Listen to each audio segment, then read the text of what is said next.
Greek mythical, you can say, tale it is. Along with his beloved wife,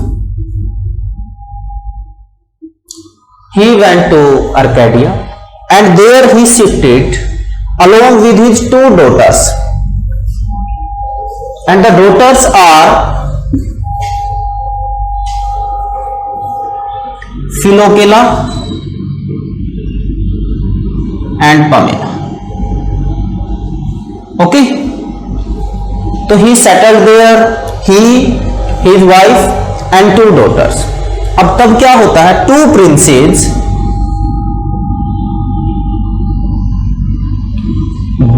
disguise themselves as one as Amazon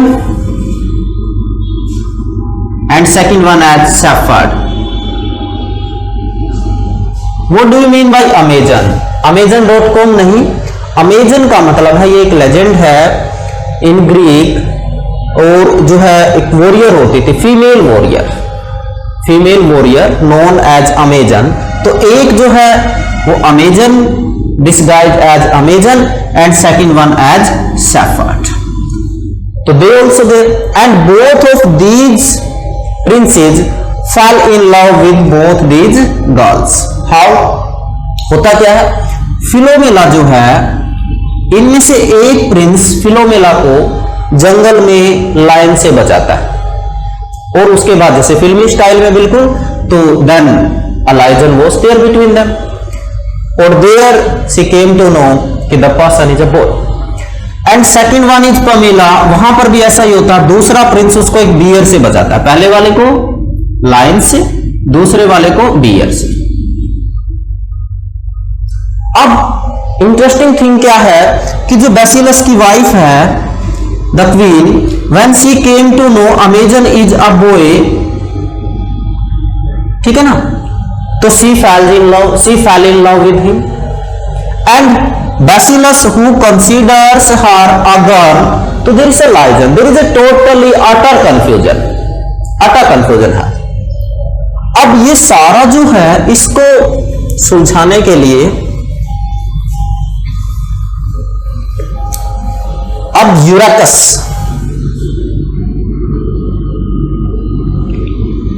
urachus कौन है, the father of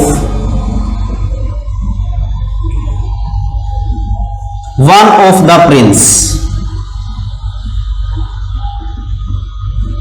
और यहां आकर the arrival of Euarchus, you can say saves the situation. तो इस तरीके से मोटा मोटा मैंने बताया. You can go through the summary from internet और any of the book if it is available to you. मोटा मोटा मैंने बताया, फिलोकेला है, फमेला है, उसके बाद टू जो प्रिंसेस हैं, किंग बेसिलस है, यूरेकस है, किस तरीके से एनकाउंटर उनका होता वगैरह वगैरह, ये चीज हमने बताई. तो आप इस चीज को ध्यान रखोगे. अब अर्काडिया के बाद यदि हम आगे चलें, नेक्स्ट जो इंपॉर्टेंट वर्क है सिडनी का, that is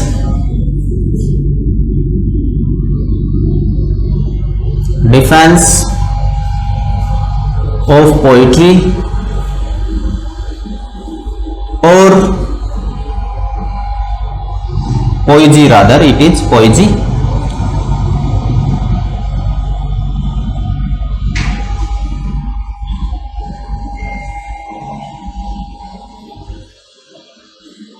Poetry. This work came into existence in 1580. One more important fact we should know about Philip Sidney. He was born in 1554, died in 1586. Not even a single work written by him published during his lifetime. सारे के सारे work जो है they published after his death. ठीक है, ये लिखा गया था 1580 में, but it was published in 1596. ये आप ध्यान रखोगे, लिखा गया था 1580 में, पब्लिश्ड इन 1596. अब ये क्यों लिखा, देखिए, व्हेन प्लेटो डिक्लेयर्ड दैट कि poets are liar in his book Republic, then Aristotle, Plato's disciple, he wrote a book that was Poetics, and where he said that poets are not liars, they are creative persons. So in the same way, this work was written against the attack on poetry by Stephen Russell. Stephen Gosson wrote a book, क्या लिखा उन्होंने, the abuse of poetry.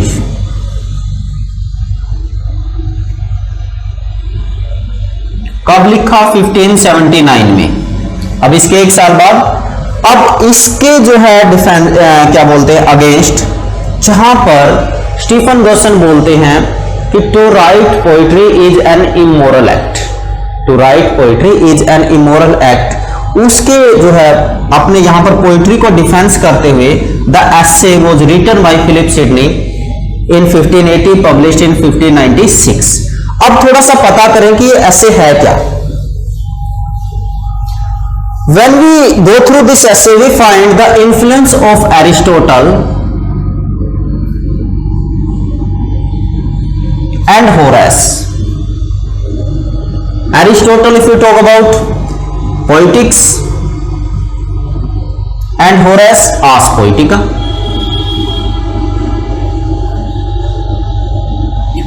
We find the influence of both these authors and especially their works Poetics and Ars Poetica in the essay of Philip Sidney.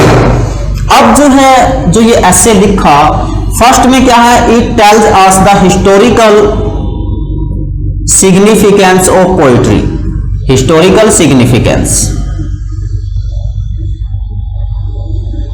and after that he tells कि poetry it is better than history, it is better than philosophy, और साथ में ये भी कहते हैं कि poet जो है, poet is far better than a historian and a philosopher. Along with that he also tales, क्योंकि इसमें जो है क्या बोला था स्टीफन ने कि poets are liars, immoral act. अब ये कहता है poets are the least liar, poet is the least liar. ये कौन बोलता है? ये बोलता है फिलिप सिडनी। इसमें जो है ये लिरिक, ट्रेजेडी, कॉमेडी, एपिक, यानी कि different जोनर्स of poetry he discussed in detail, tells us historical significance of poetry, compares poetry, philosophy, poetry, history, and in the end he concluded that कि poet is the least liar, poet is far better than historian and philosopher। ये conclusion जो है निकलता है हमारे इस वाक्य का। इसके बाद सिडनी की बात करें, Sydney wrote a sonnet sequence, Astrophel and Stella।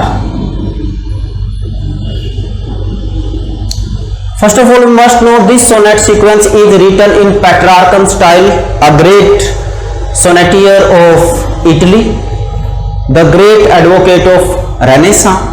And there in Petrarchan sonnets we find the courtly love, theme of courtly love, and written in octave and sestet, in octave 2 quartets and in sestet 2 tresset. Tresset 3 line each, 3 plus 3 6, quartet 2 quartet 4 plus 4 is equal to 14। अब जो है ये, जब हमने Petrarch की बात की थी, रेनेसां में जब शुरुआत की थी, तो I told you Laura was the beloved of Petrarch and the all the sonnets written by Petrarch almost they were you can say totally dedicated to Laura. उसमें ल्यूरा की बात होती है जो बिलवेड उनकी है। यहाँ पर जो ल्यूरा है, यानी कि इनकी जो बिलवेड है Stella, Stella is Penelope. Philip Sidney की बात अब कर रहे हैं Penelope. Who Penelope is, Penelope was betrothed to Sydney at very young age, ठीक है, but unfortunately this engagement was broken and then he wrote this sonnet sequence and Penelope is there beloved, ठीक है। Astrophel means star lover, Stella means star, तो who is star? Penelope. Who is star lover? That is Philip Sidney. ठीक है, अब इसके बाद question आता है कि how many sonnets are there.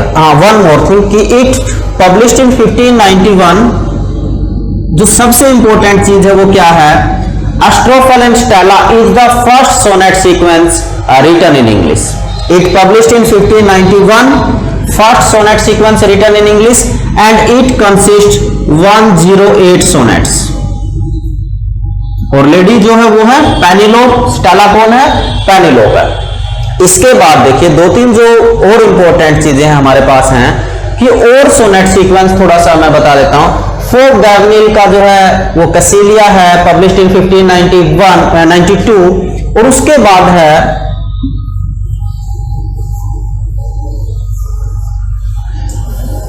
इसके बाद जो वर्क हमारे पास रहेगा वो है सैमुअल डैनियल का वर्क है, सैमुअल डैनियल्स डैलिया। उसके बाद है माइकल ड्रेटन। उसके बाद है स्पेंसर। उसके बाद हमारे जो है शेक्सपियर। उसके बाद मिल्टन।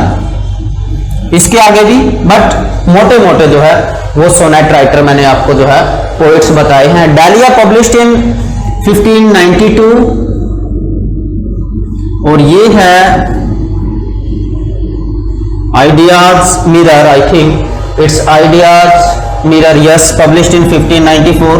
थोड़ा सा इस साइड लिख देता हूं, 1594। स्पेंसर का अमोरिटी पब्लिश्ड इन 1595। ठीक है, और शेक्सपियर और मिल्टन के सोनेट सीक्वेंस नहीं रहे, सोनेट्स लिखे हैं, इसलिए दोनों को मैं अलग कर रहा हूं। ठीक है, तो व्हेन वी डिस्कस शेक्सपियर तो we discuss his sonnets also, when we discuss Milton we discuss his sonnets also. ठीक है, तो यहां से first sonnet sequence Astrophel and Stella published in 1591। Second one is by Samuel Daniel Delia 1592, Michael Drayton Idea's mirror 1594 and Amoretti by Spenser 1594। Spenser से जैसे पहले भी मैंने बताया था, Philip Sidney was the contemporary of Edmund Spenser and very close and friend to him and that's why he dedicated his very first poem Shepherd's Calendar to Philip Sidney. तो ये सारे फैक्ट याद रखने हैं, क्या पता एग्जामिनर कहां से क्या पूछ ले। और इससे पहले मैंने बताया जो गैवनील का जो बताया है वो वाक भी आपने याद रखना, बहुत ही माइनर वाक है बट स्टिल क्या पता कब पूछ ले। तो वो है CACELIA, Cecilia. It is also published in 1591। तो ये माइनर वाक है, ये सारे के सारे आपने याद रखने हैं।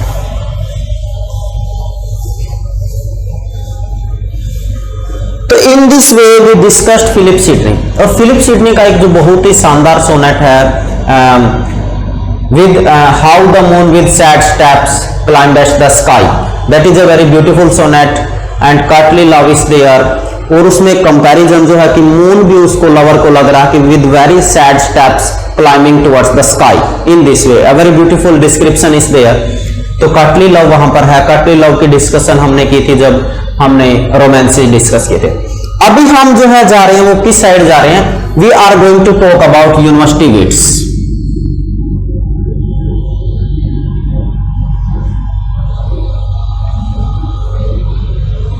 ड्रामा जहां छोड़ा था वहां से पकड़ रहा हूं।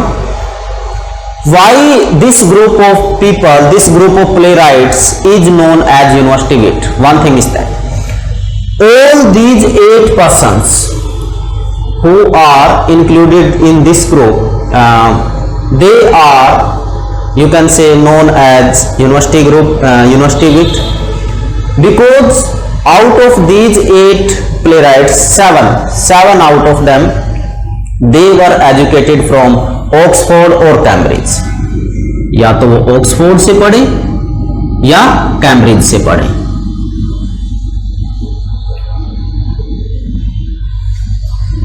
और इनको मिला के लिख देते हम ऑक्सोब्रिज। ऑक्सोब्रिजियन थे। तो that's why they are known as university wit. दूसरा इंपॉर्टेंट फैक्ट इनके बारे में क्या है कि ये पहले थे young people, all of them were young at that time, who wanted to opt play writing as their profession, ठीक है। और दूसरा, they did not want to enter the church, तो that's why they opted play writing as their profession and somehow succeeded also. सारे नहीं तो एक दो से बहुत अच्छे से सक्सीड हुए। अब देखिए ये 8 लोग कौन कौन है, ये अपने आप में एक क्वेश्चन है।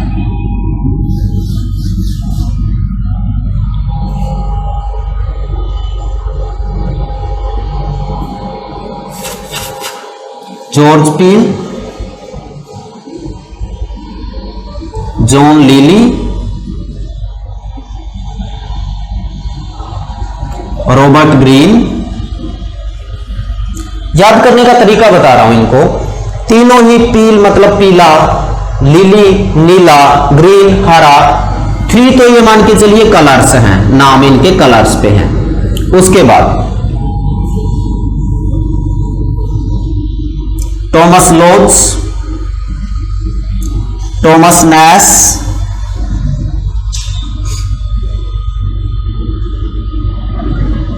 टॉमस किड,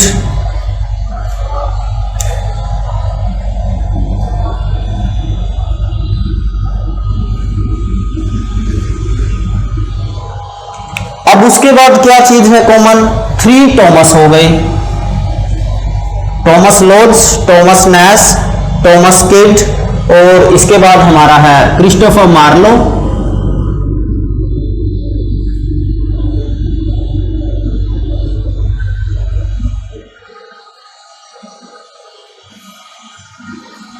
एक इनमें से कौन सा छूट गया है, लेट्स सी।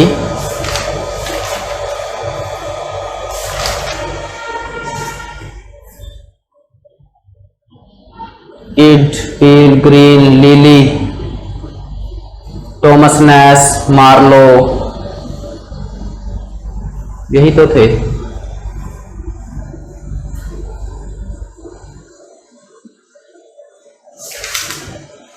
क्रिस्टोफर मार्लो, तो 8वां कौन था भाई? The first one is John Lyly, John Lyly, yes, John Lyly, then Thomas Kyd, Thomas Nashe, Marlowe, Thomas Lodge, 1 2 3 4 5 6 7, yes 7 are there, yes yes. But देखिए मैंने ना इनमें से एक नाम अलग कलर से लिखा है, rest of all written in blue ink and 1 is in black. उसके पीछे रीजन क्या है? कभी कभी ये क्वेश्चन आता है, 3 इनमें से कोई उठाएगा, एक किड को डालेगा कि out of these who is not the member of university wit. देखिए बाकी सबका हमें पक्का पता है, प्रूफ हमारे पास है कि दे वर एजुकेटेड फ्रॉम ऑक्सफोर्ड और कैम्ब्रिज, बट टॉमस किड का कोई एविडेंस प्रूफ हमारे पास नहीं है, तो इसको कई बार इस ग्रुप से बाहर रख देते हैं। और ये क्वेश्चन 2 बार पेपर में पूछा जा चुका है, तो that's why we should keep in view if such kind of question we find in UGC NET, then the answer will be Thomas Kyd. Okay, बाकी सारे को याद करने का तरीका मैंने बताया, 3 टॉमस हैं, 3 जो है कलर पे हैं, और एक सबसे अलग क्रिस्टोफर मार्लो। तो इस तरीके से हमने इनको लर्न करना है। अभी 1 बाय 1 इनको जो है देख लेते हैं।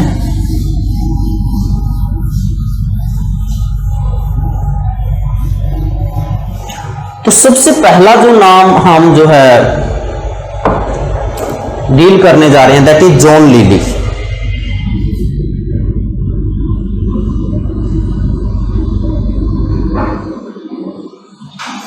अब जॉन लिली जो है basically he is known for his prose work, that is Euphues, Euphues and his England. Second part जो है 2 पार्ट्स में पब्लिश होता है। अब यूफेज, थोड़ा सा मैं स्टोरी बता देता हूं। Euphues is a man from Athens, ठीक है। He came to Naples. Naples is a place and it is considered the place of lewd persons, lewd living, वहां के जो लोग हैं। अब यहां पर इनको एक मिलते हैं Abulus, an old man, and he told him about the place Naples. And then Athens met Philotas, and they became good friends. क्या नाम है इसका, यूफेज and Philotas, they became good friends. Then we find one female character is also Lucilla. अब ल्यूसिला देखती है कि Euphues is falling in love with her, और ये लड़की जो है ल्यूसिला जो है, she pretends to be in love with both Euphues as well as Philautus, and we find that कि शी बिट्रेज बोथ, दोनों को बिट्रे भी करती है। तो इस तरीके से ये स्टोरी इनकी है। और जो है एक जो ल्यूसिलिया के फादर हैं उनका एंट्री भी रहता है इसमें, फ्रोडेना उनका नाम है, तो ये वाला कैरेक्टर भी वहां पर रहता है। तो ये भी आपने याद रखना, कई बार इस तरीके से क्वेश्चन बनता है, यूफेज पे ही क्वेश्चन बनता है, यहां से कैरेक्टर वगैरह से क्वेश्चन आ जाता है। लेकिन अभी हमने देखना जॉन लिली का कंट्रीब्यूशन, ड्रामा में कंट्रीब्यूशन क्या है। अब जॉन लिली का ड्रामा में कंट्रीब्यूशन देखें, the woman in the moon, it's a play, and in this play we find play within a play, जो आगे चलकर स्पेनिश ट्रेजेडी में मिलेगा, उससे आगे चलकर हैमलेट बाय शेक्सपियर उसमें मिलेगा। तो play within a play, गैल थी, ठीक है। और जी है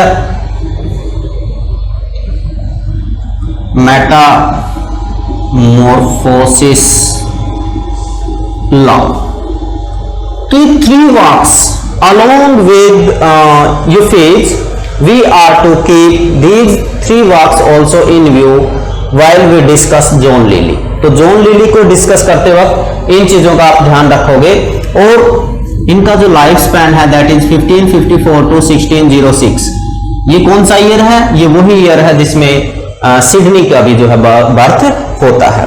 तो ये सारी चीजें आपने याद रखनी है जब हम बात करेंगे सिडनी की, सॉरी क्या नाम है इनका, लिली की। अब लिली के आगे नेक्स्ट कौन सा है? लिली के आगे जो नेक्स्ट हम पढ़ेंगे दैट इज जॉर्ज पील, और इनका जो लाइफ स्पैन है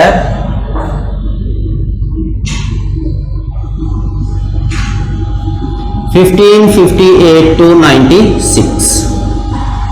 the next university which is George Peele, ये इनका जो है रहेगा।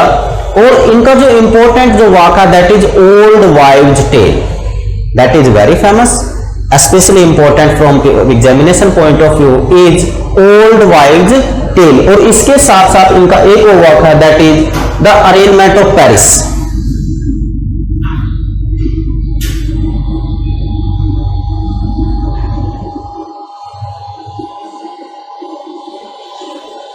Actually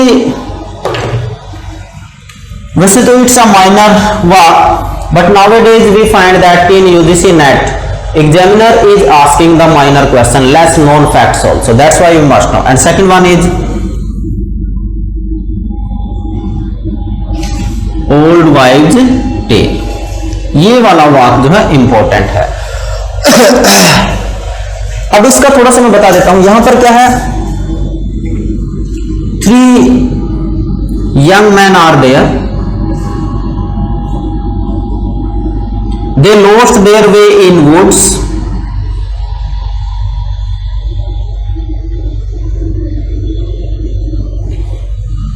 and the shelter was offered by a person named Clunch। क्लंच एक पर्सन है जो इनको शेल्टर ऑफर करता है। एंड वहां पर एक और कैरेक्टर है that is Madge. Who Madge is? Madge is the wife of क्लंच।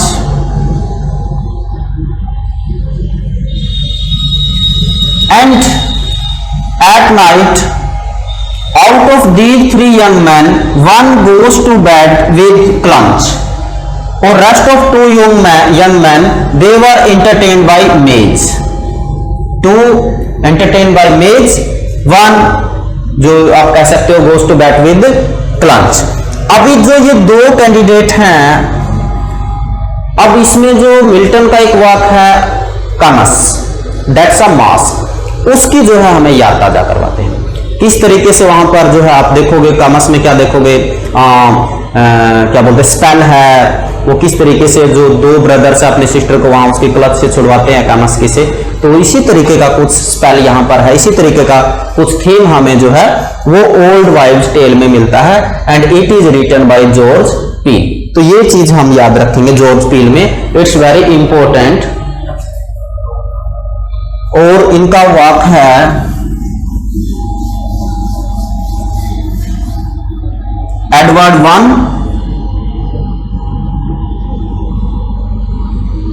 And battle of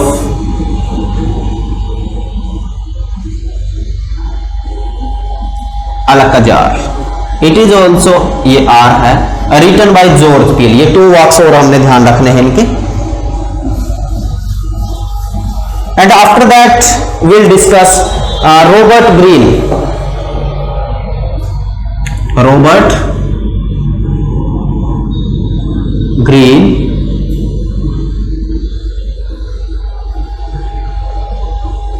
life span. Robert Greene again known for his prose works. तो सबसे अच्छी चीज ग्रीन की दो चीजें हमने याद रखनी है। One, he was the founder of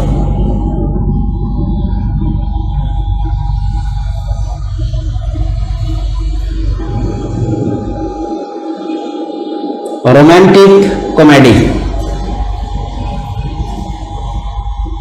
और रोमांटिक कॉमेडी का फुल स्विंग हमें दिखता है शेक्सपियर में, खासकर as you like it and twelfth night. ये जो है हाई कॉमेडी जिनको बोला गया है, यहां पर ही वॉज द फाउंडर और the father of romantic comedy. एक तो ये चीज याद रखोगे।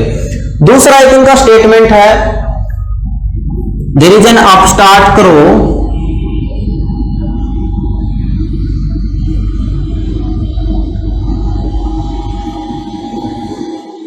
flourishing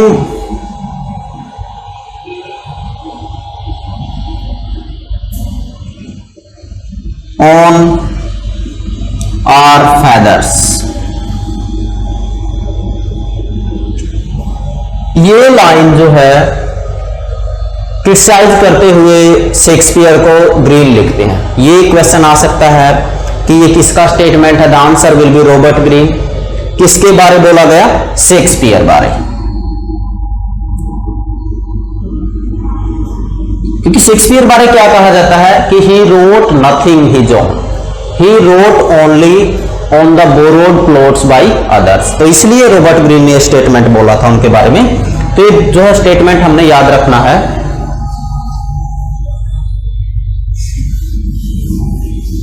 अब इनका जो इंपॉर्टेंट वाक है that is honourable history of fryer bacon and fryer बंगी।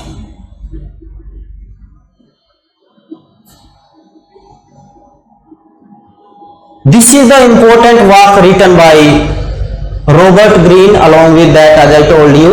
तो ये बहुत इंपॉर्टेंट इनका वर्क रहा है। अब इसके बाद हम नेक्स्ट पे जा रहे हैं that is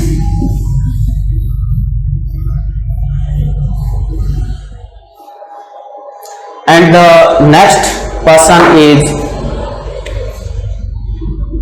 Thomas Lodge.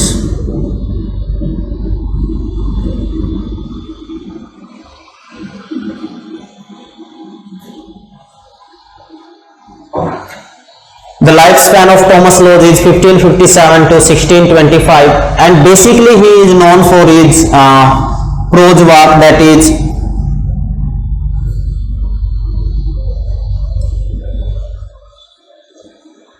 Unfortunate Traveler। This is the work that made Thomas Lodge popular. एक तो हमने जो है ये इनका ध्यान रखना है, टॉमस सॉरी ये सॉरी टॉमस नैश की हम बात कर रहे थे। Thomas Nash unfortunate traveller. अब तक जो अनफॉर्चुनेट ट्रैवलर से क्वेश्चन हमें मिलता है नेट में, वो क्या मिलता है, what is the subtitle of this work, the life of Jack Wilton. ये वाला जो है हमारा सब टाइटल है। ये अब तक नेट में जो है पूछा गया है ज्यादा बार। इस वाक्य की यदि हम बात करें, टॉमस लॉज की हम बात करें, and it is written in picaresque tradition. Picaresque tradition which we find in 18th century in the beginning of the novel when 4 pillars of the novel will be there. Say वो जो है आपके Dafoe हैं, Richardson हैं और fielding हैं और Smollett हैं। पिकास्क ट्रेडिशन में क्या है, कोई जो उसमें जर्नी दिखाते हैं, so many adventures take place, और जो कैरेक्टर है that is not also the sound. तो it is written in picaresque tradition, रोजवाक इट इज। और इसमें ये जो अनफॉर्चुनेट ट्रैवलर है इसकी ट्रैवलिंग दिखाई है थ्रू आउट द यूरोप। ये पूरा जो है कॉन्टिनेंट घूमता है। He met different kind of people, so different kind of places, their culture, their customs, living style, each and everything. It is the record of this journey is known as Unfortunate Traveler, and he met so many adventures also. And the subtitle of this work is The Life of Jack Wilton. ये चीज याद रखनी है इसमें। एक ही ये वाक है Thomas Nash का जो आपने याद रखना है। अब बात करेंगे टॉमस लॉज की, जो मिस्टेक हो गया था, नाम मिलते जुलते हैं ना, टॉमस लॉज। अब टॉमस लॉज का जो क्वेश्चन आता है बार बार वो आता है कि एज यू लाइक इट, जो एक वाक है विलियम शेक्सपियर का, it is the beautiful comedy written by William Shakespeare, कि from which work the plot of as you like it has been borrowed by Shakespeare, and the answer is Thomas Lodge Rosalind. और as you like it की heroine भी कौन है, वो Rosalind है। ये वाला वाक है और ये वाला फैक्ट है जो इनको पॉपुलर बनाता है, फेमस बनाता है। अब इसके अलावा जो टॉमस लॉज है, दो चीजें इनकी, एक तो रोजालिंड, रोजवाक इट इज, और एक प्ले इनका है the wound of civil war, एक ये। तो ये दो हमने याद रखने, इट्स अ प्ले, और ऊपर वाला जो है इट्स अ प्रोज वर्क। तो रोजालिंड से जो क्वेश्चन आता है और जो याद रखना वो क्या है कि जो शेक्सपियर का कॉमेडी है एज यू लाइक इट, जहां पर आपको रोजालिंड का कैरेक्टर मिलता है, जहां पर आपको जो है फेस्टी मिलते हैं, जहां पर आपको जो है वो blow blow the winter wind it's a song वो मिलता है। हम जो है बात करते हैं ग्रीन वुड्स की, वो सारे के सारे शेक्सपियर जब पढ़ेंगे, गौर से पढ़ेंगे ये चीज, वहां पर रोजालिंड हमें मिलती है। तो उसका जो प्लॉट लिया गया है वो टॉमस लॉज के रोजालिंड से लिया गया। ये आप याद रखोगे। रॉबर्ट ग्रीन ने शेक्सपियर के बारे में क्या कहा था, there is an upstart crow flourishing on our feather, तो वो वाला याद रखोगे। और रॉबर्ट ग्रीन में मैंने बताया था फाउंडर ऑफ रोमांटिक कॉमेडी, यहां पर आप याद रखोगे wound of the civil war, Rosalind, किसका प्लॉट यहां से गया, as you like it by Shakespeare. ये चीजें याद रखोगे। अब इसके बाद हम जो दो बड़े यूनिवर्सिटी विट रहते हैं उनकी बात करते हैं, and one is Thomas kid. अब टॉमस किड को वैसे तो काफी सारा 1 2 3 4 वाक्स और हैं इनके, जो इनको जो है इनके क्रेडिट में डालते हैं, लेकिन ऑथरशिप सर्टेन नहीं है। एक वाक जिसकी ऑथरशिप सर्टेन मानते हैं that is Spanish tragedy.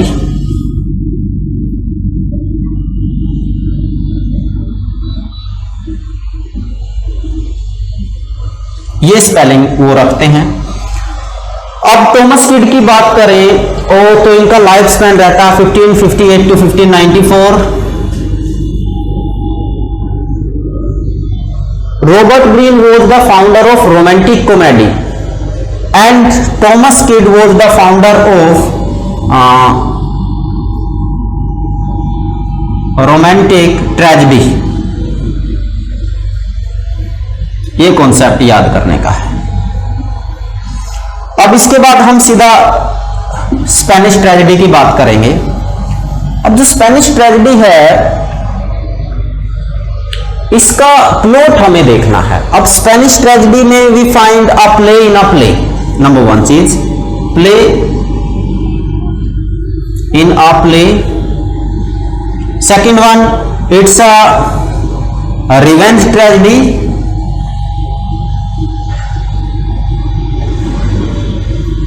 Influenced by great Roman playwright Seneca.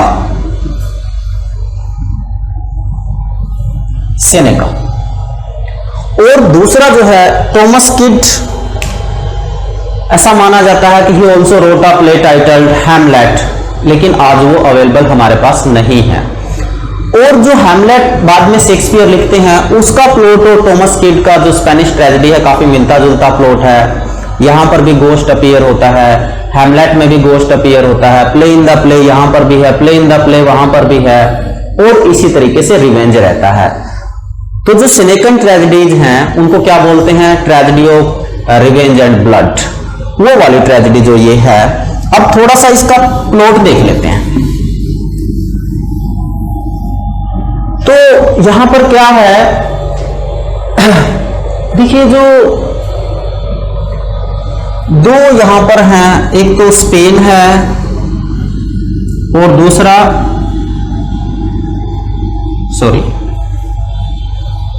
Portugal. अब इन दो के बीच फाइट है, ठीक है, and they were defeated by Spanish. War होता है, डिफीट होती है स्पेनिश की, पोर्टुगल की, दे वर डिफीटेड बाय स्पेनिश। अब हमारे पास जो कैरेक्टर हैं जिनको हमने याद रखना है, एरिनिमो, ये कौन है? Father of Horatio. Second one is Horatio. Horatio कौन है? नंबर एक, son of Hieronimo and lover of Bel Imperia, second lover of Bel Imperia. Lorenzo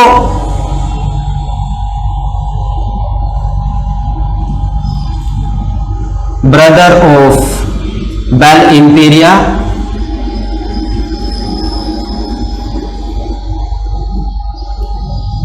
और इनके फादर ड्यूक हैं। उसके बाद बात करते हैं बल्थाजार, जो कि एक विलन का रोल इसमें प्ले करते हैं।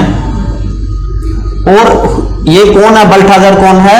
Who killed Horatio. और एक और character that is Andrea. Andrea कौन है? Friend to Hieronimo and ghost. तो अब चीजें थोड़ा सा क्लियर होंगी। जिस तरीके से हैमलेट में जो किंग हैमलेट है, he was murdered by his own brother Claudius. अब उसकी डेथ के बाद नहीं पता किसी को भी कि हाउ किंग हैमलेट डाइड। उसके बाद क्या, होरेसियो कैरेक्टर वहां पर भी है, और वहां पर जो होरेसियो है वो कौन है? हैमलेट के फ्रेंड है। वो गोस्ट को देखते हैं रात को, किंग हैमलेट के गोस्ट को। नेक्स्ट डे हैमलेट को बुलाते हैं और फिर बात होती है, और जो गोस्ट है he revealed his mystery of murder. In the same way Andrea जो है वो गोस्ट है, और एंड्री कौन है? Andrea was killed by Balthazar, ये वाला, ठीक है। अब इसके बाद जो एरिनिमो है, ये जो है कोशिश करते हैं to take revenge of the murder of his own friend that is Andrea. और अब इसमें जो है एंड्री कौन था? दूसरा, Andrea was the lover of क्या नाम इसका? Bel Imperia. बेल इंपीरिया के लवर भी थे। अब जो है बेल इंपीरिया, एंड्री की तो डेथ हो गई है, बेल इंपीरिया जो है she is slightly drawn towards होरेसियो। अब जब ये होरेसियो की तरफ झुकाव होता है तो जो लोरेंजो है इसको डाउट होता है और ये स्पाई करवाता है, मतलब जासूसी करवाता है, और उसको पता चलता है कि वो कौन इंसान है जिसके साथ इंपीरिया जुड़ी हुई है। And then he came to know it was Horatio. अब लोरेंजो और बल्टाजार मिलके प्लान करके they killed Horatio, and when Horatio was killed and hang, then Hieronimo came to know about the death of his son. और जो एरिनिमो की wife है, होरेसियो की जो मदर है, शी बिकेम मैड। अब यहां पर ये सारा जो है इसको रिवेंज लेने के लिए एरिनिमो और बेल इंपीरिया मिलकर एक प्ले करते हैं और उस प्ले में जो है इनको रिवील करते हैं। यहां पर ये लोग भी शामिल हैं जिसमें आपके लोरेंजो है, बल्टाजार भी है। And they use the original daggers. Play में जो प्रोक डैगर्स होते हैं उनकी बजाय ओरिजिनल डैगर्स यूज करते हैं। एंड एरिनिमो किल्ड बल्टाजार, जो है एरिनिमो किल्ड बल्टाजार। अब क्या होता है, उसको लगता है अब ये जो बेल इंपीरिया है और लोरेंजो है, इनके फादर ड्यूक सामने बैठे हैं, प्ले देख रहे हैं, तो वो सारा का सारा चल रहा है और उसके बावजूद जो वो किल कर देते हैं। ठीक है, अब इसको लगता है, क्या नाम इसका, जो एरिनिमो है, कि ये पकड़ा जाएगा, तो he slit his own tongue and spit it on the stage. This is the story of Spanish tragedy. यहां से क्वेश्चन बहुत बार आया, दैट्स वाई मैंने जो है इसका समरी भी थोड़ा सा आपको बताने की कोशिश किया। आप अपने लेवल पर भी नेट से इसको देख सकते हैं।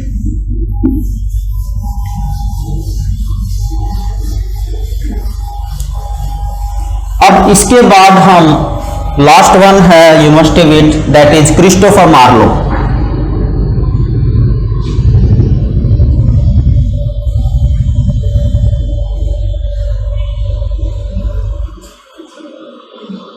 Christopher Marlowe known for his heroes, Marlovian sorry hero बोलते हैं उनको। Unfortunately he died at very tender age and he died in a violence। देखिए, हमने फिलिप सिडनी को पढ़ा देखा, वो एक ड्वेल में मारे जाते हैं, इनके एक वायलेंस में डेथ हो जाती है। नहीं तो इनके बारे में ये बोला जाता है कि ये शेक्सपियर के पास बैठने वाले पोएट होते, यानी कि शेक्सपियर के बराबर इनका कद होता। दूसरा इनके जो इंपॉर्टेंट और इंटरेस्टिंग फैक्ट ये है कि his debut was matchless. In English it is rare to find such like debut as Marlowe had. ऐसा डेब्यू शायद ही किसी को मिला हो जैसा मार्लो को मिला। अब मार्लो जो है अपने हीरोज के लिए जाने जाते हैं। 3 major plays he wrote. The first one is Tamburlaine, second one is Doctor Faustus and third one is Jew of Malta. All the 3 plays are very important and he is paving the way for William Shakespeare। आगे चलकर William Shakespeare. अब तीसरा जो important fact है जो Marlowe के बारे में है, जो एक आध बार क्वेश्चन आ जाता है मार्लो का, इनका लाइफ स्पैन रहा है 1564 टू 1593। अब यहां से देखिए मात्र जो है 29 ईयर, इतने ही दिन तो जिए। अब दूसरा फैक्ट क्या है जहां से क्वेश्चन बनता है, ये क्वेश्चन बहुत बार पूछा जाता है डिफरेंट एग्जाम्स में, कि शेक्सपियर के अलावा और कौन सा बड़े प्ले राइट था जो सेम ईयर में पैदा हुए। Shakespeare was born in 1564, died in 1616 and in the same year Christopher Marlowe was also born. The answer will be Marlowe, he also born in 1564। अब इसके बाद इनका जो ओपनिंग, खासकर ओपनिंग की हमने बात की, तो वो क्या है, टैम्बरलेन।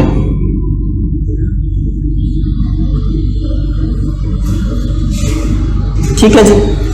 अब Tamburlaine the play, it is based, loosely based on the Asian king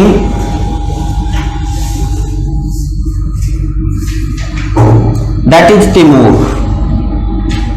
जो एशियन किंग है तिमूर, उसकी लाइफ के ऊपर लूजली ये बेस है टैम्बरलेन। अब इसमें इजिप्ट और पर्सिया एंड इजिप्ट, इनके बीच जो है दिखाया है। और जो टैम्बरलेन है, he wooed Zenocrate and she was an Egyptian princess. तो ये थोड़ा सा है जो आपने टिम्बरलेन के बारे में ध्यान रखना है। और वैसे यदि आप डिटेल चाहो तो नेट से डिस्कस कर सकते हो, क्योंकि हर प्ले की डिटेल समरी हम जो है यहां पर डिस्कस नहीं कर सकते हैं। बेसिकली वैसे जो इंपॉर्टेंट है एग्जामिनेशन पॉइंट ऑफ व्यू से मैंने बता दिया है। अब बात करते हैं जो उनका नेक्स्ट प्ले है, that is Jew of Malta. अब जो ज्यू ऑफ माल्टा है,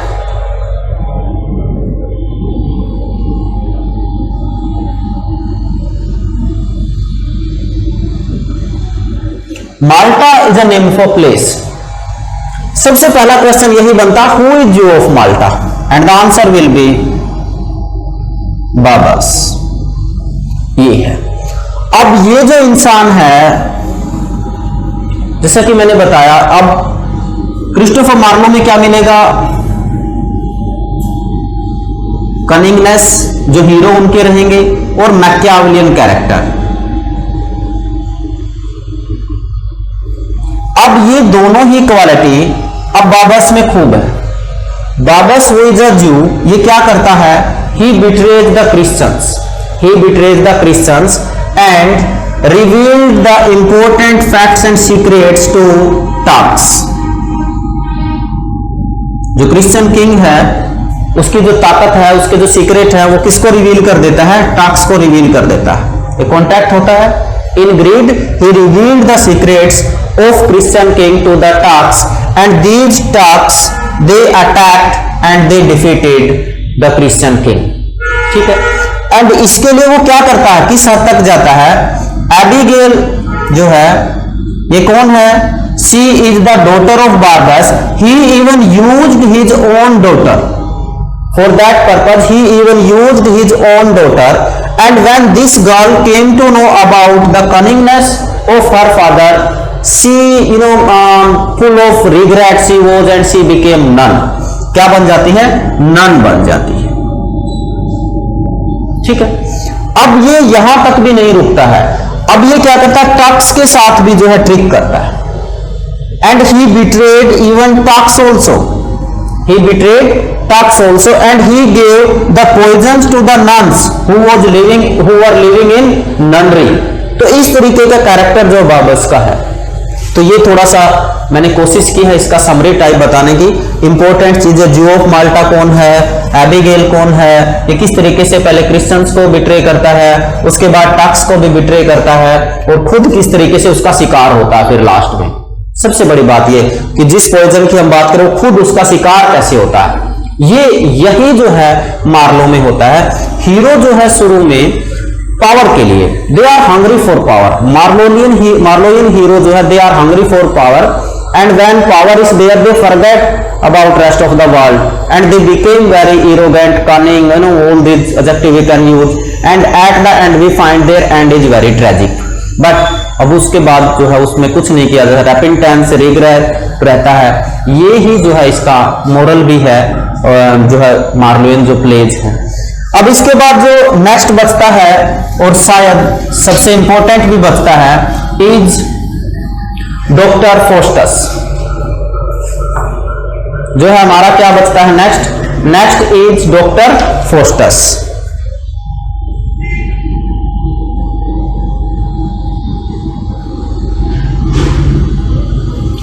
First, Dr. Faustus is based on a German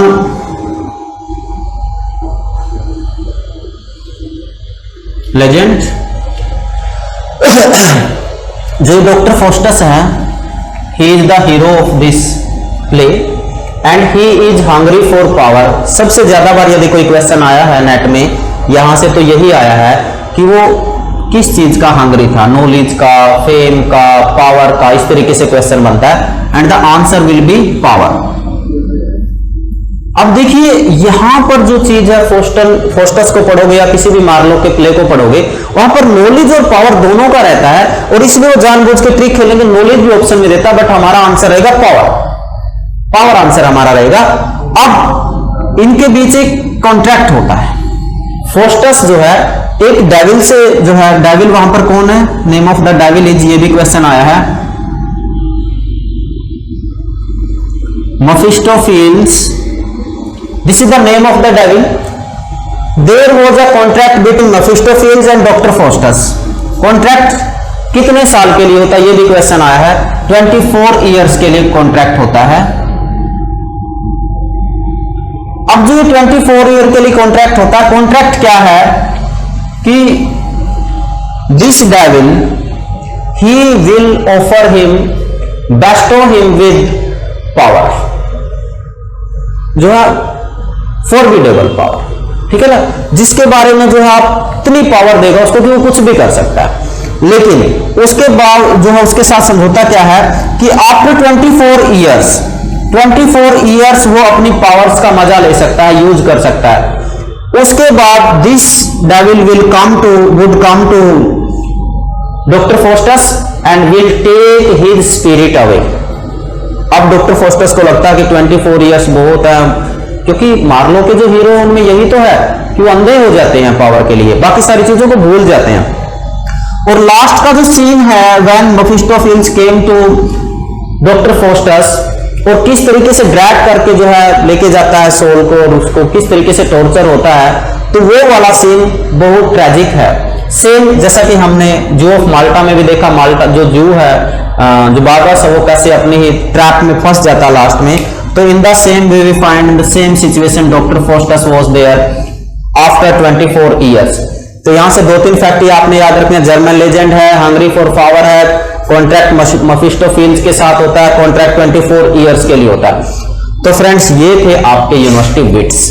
अब हम जो है यूनिवर्सिटी विट के बाद जाएंगे सीधा विलियम शेक्सपियर के ऊपर, the greatest playwright of English literature. तो friends keep on watching and wait for the next lecture that will be based on William Shakespeare. Thank you.